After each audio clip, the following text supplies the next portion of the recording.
Let's do rounding off numbers in a very interesting method that you can never forget.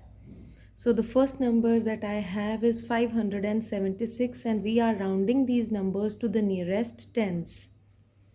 The first step is you have to underline the tens place. It's the 6 is the ones place, 7 is the tens place. This is the first step, that you have to underline the digit on the ones place. The second step is you put an arrow on the digit next to it. Like the digit next to the number that is underlined is 6. Now the third step is we will be singing a rhyme for this number that we have an arrow on. So the rhyme we'll be singing is, if it's 5 or more you go up, if it's 4 or less leave it alone.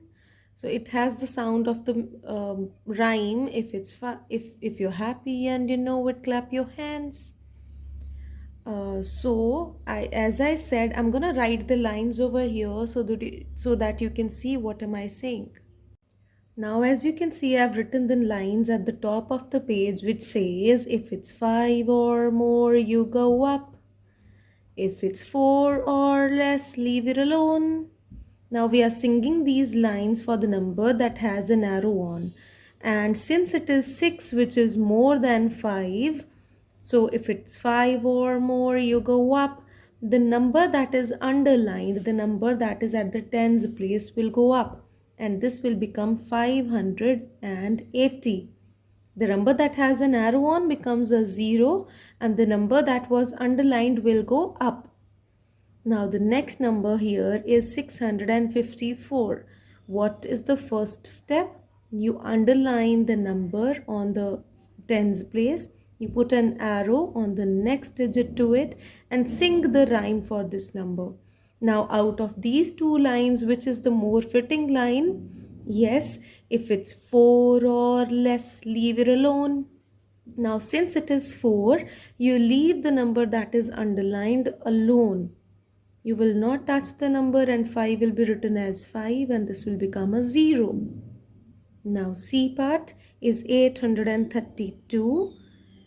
Underline the tens place, the digit on the tens place. Put an arrow on the digit next to it. Sing a rhyme for it, and the rhyme you'll be singing this time is, if it's 4 or less, leave it alone. Why? Because it is a 2 and 2 is less than 4.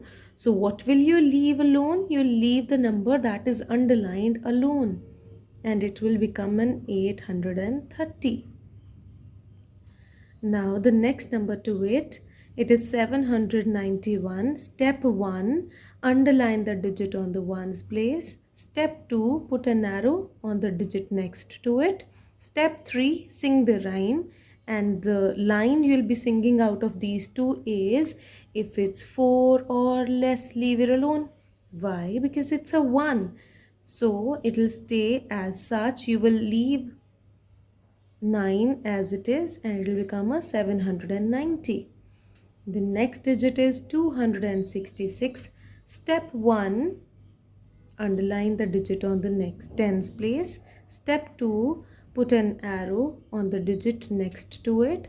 Step 3, sing the rhyme, and since it is 6, so the first line will go, if it's 5 or more, you go up. Now what will go up?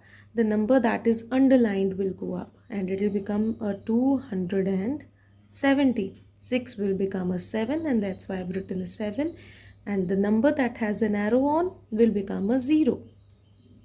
The next number, step 1, underline the digit on the tens place.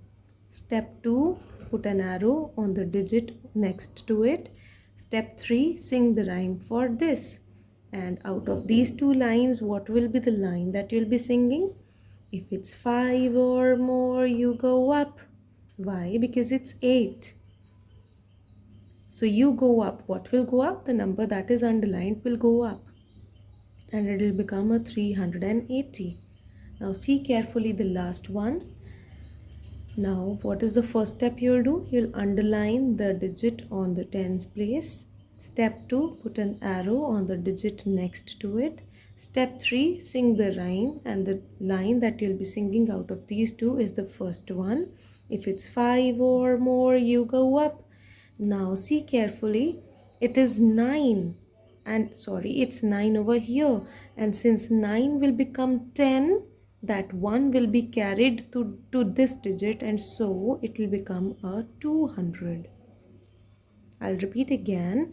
Since we are going up, so the number that is underlined will go up, and since 9 turns to 10, that 1 will be carried to the digit on the hundreds place, and so it will become a 200.